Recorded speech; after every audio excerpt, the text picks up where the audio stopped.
책을 읽지 않는 사람들에게는 책을 읽는 것을 강조하고, 책을 읽는 사람들에게는 어떤 책을 읽느냐가 중요하며, 책을 잘 선별하여 읽는 사람들에게는 책을 통해 얻은 지식을 어디에 사용하느냐가 중요합니다.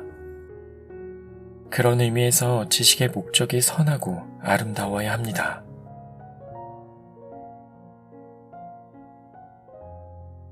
안녕하세요. 책이 빛나는 밤의 기현입니다. 오늘 소개해드릴 책은 김승, 김미란, 이정원 님이 함께 쓰신 서재의 마법이라는 책입니다. 이 책은 저자 김미란 님이 교육 컨설턴트인 저자 김승 님을 인터뷰하는 형식으로 진행됩니다. 김승 님은 책에서 폴쌤, P라고 지칭되는데요. 그는 20년간 하루 책 한 권 읽기를 실천하며 300개의 지식 바인더, 36개 테마 일기장으로 가득한 자신만의 서재를 갖고 있습니다.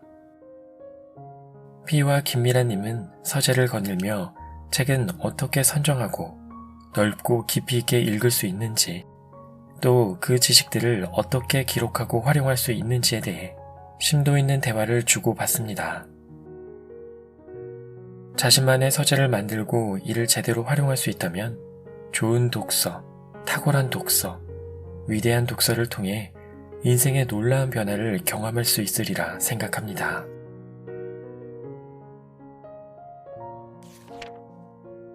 베이스 캠프, 숨겨진 내공의 세계.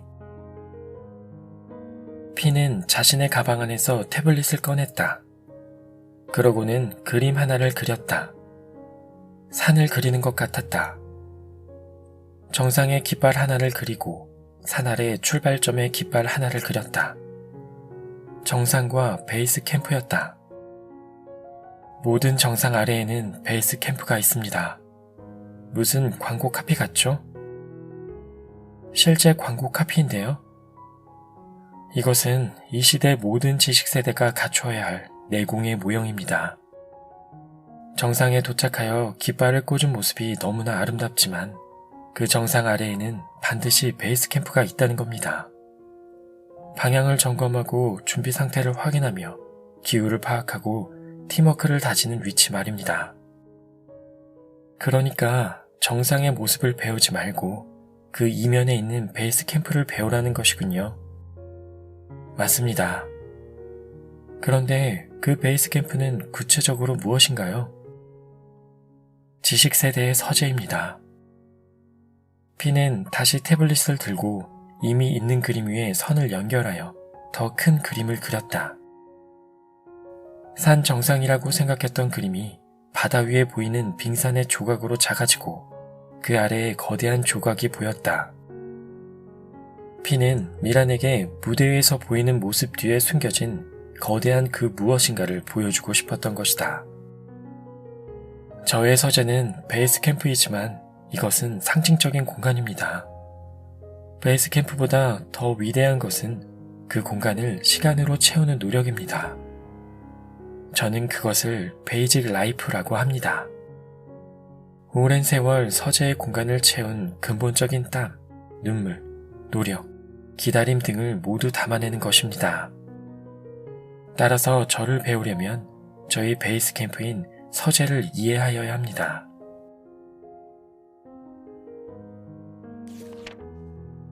폭과 깊이의 독서.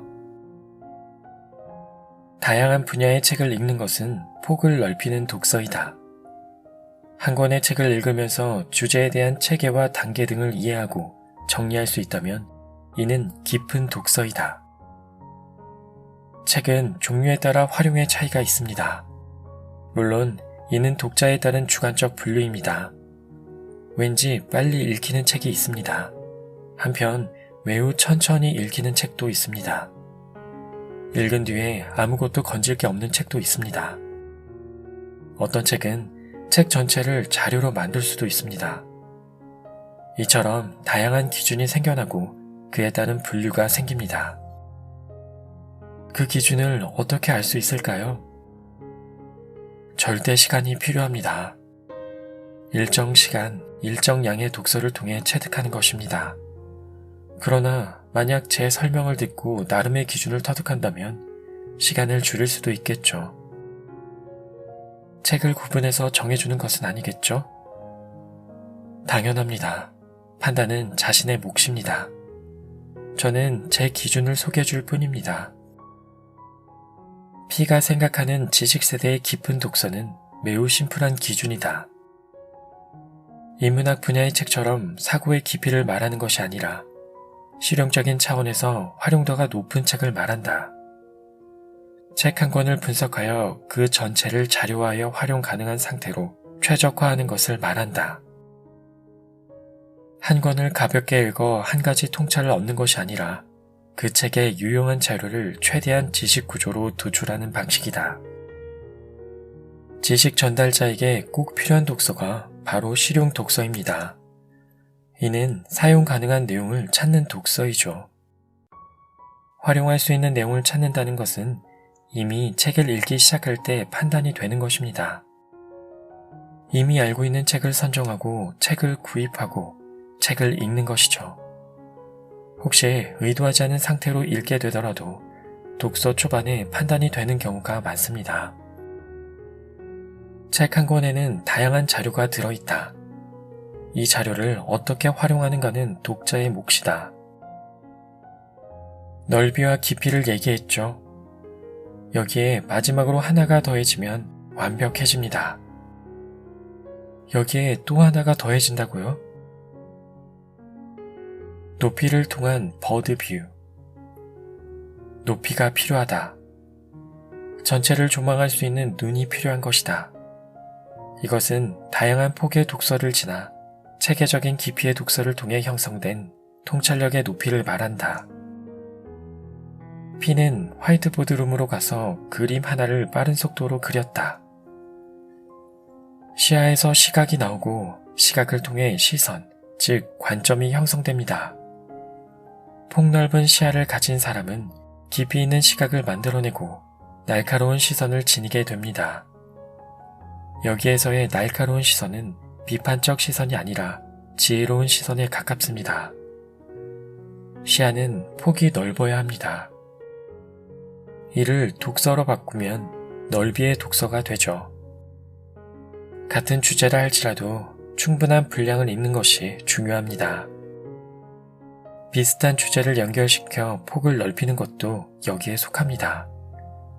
또는 비슷한 주제라도 다른 영역을 넘나들며 지식을 만나는 것도 필요합니다. 같은 주제, 비슷한 주제 이외에 때로는 다른 주제라 할지라도 기꺼이 읽으며 연결의 가능성을 찾는 건 역시 넓은 독서라고 생각합니다. 미란 선생은 저의 사고체계를 잘 알고 있으시죠? 그렇다면 깊은 독서란 뭘까요? 깊은 독서는 폭을 넓히는 작업이 아니라 깊이를 만드는 과정입니다. 어떤 한 분야에 대해 충분히 다양한 독서로 폭을 넓히게 되면 지식체계에 대한 깊이가 형성됩니다. 쉽게 말하면 진로 분야의 책을 충분히 읽게 되면 진로 분야에 있어서 어느 정도 체계를 잡아 설명이 가능하다는 것입니다.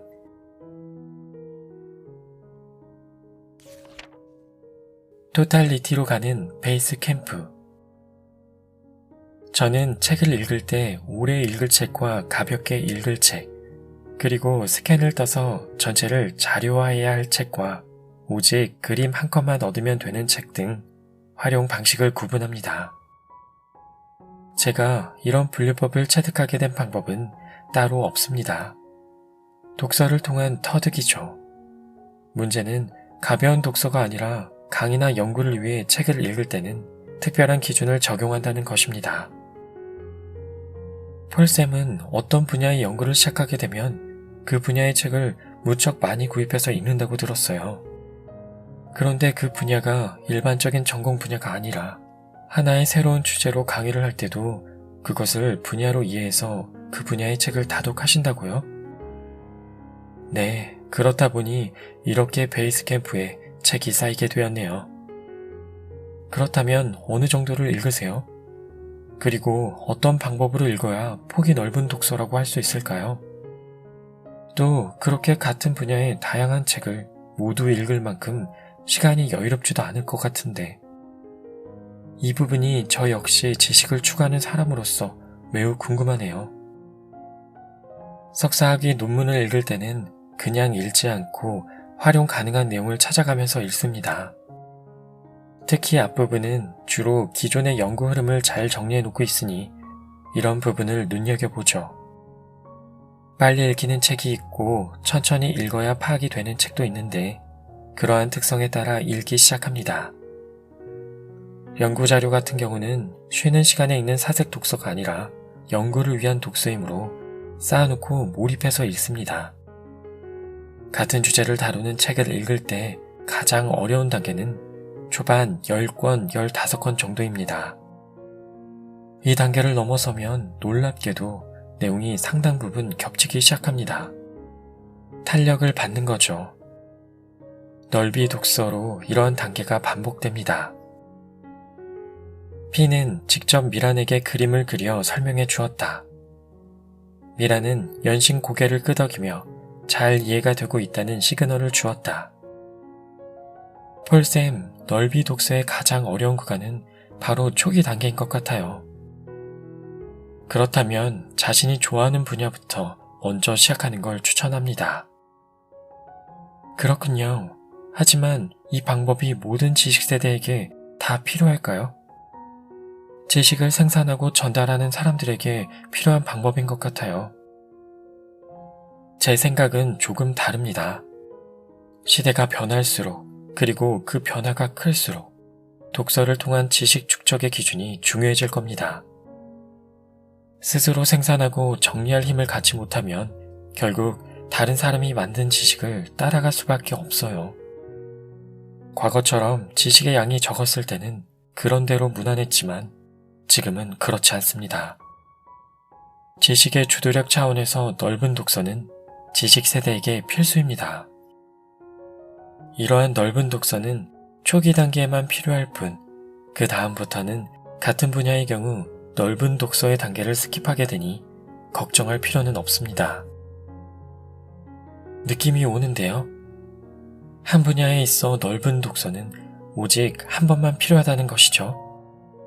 즉, 한 번의 넓은 독서 사이클을 거치면 그 다음에는 추가되는 지식만 확인하면 되니까요. 미란 선생은 이미 경험을 통해 깨닫고 있을 것 같군요. 한 분야에 대한 넓은 독서를 한 사이클만 경험하면 그 과정에서 통찰력이 발생합니다. 그 분야의 책을 대하는 책 선별 기준이 그 하나죠. 무분별한 지식이 아니라 꼭 필요한 지식만 추가할 수 있는 지식 선별의 힘이 생기는 것입니다. 이후부터는 지식을 추가하고 더 정교하게 다듬어가는 것뿐입니다.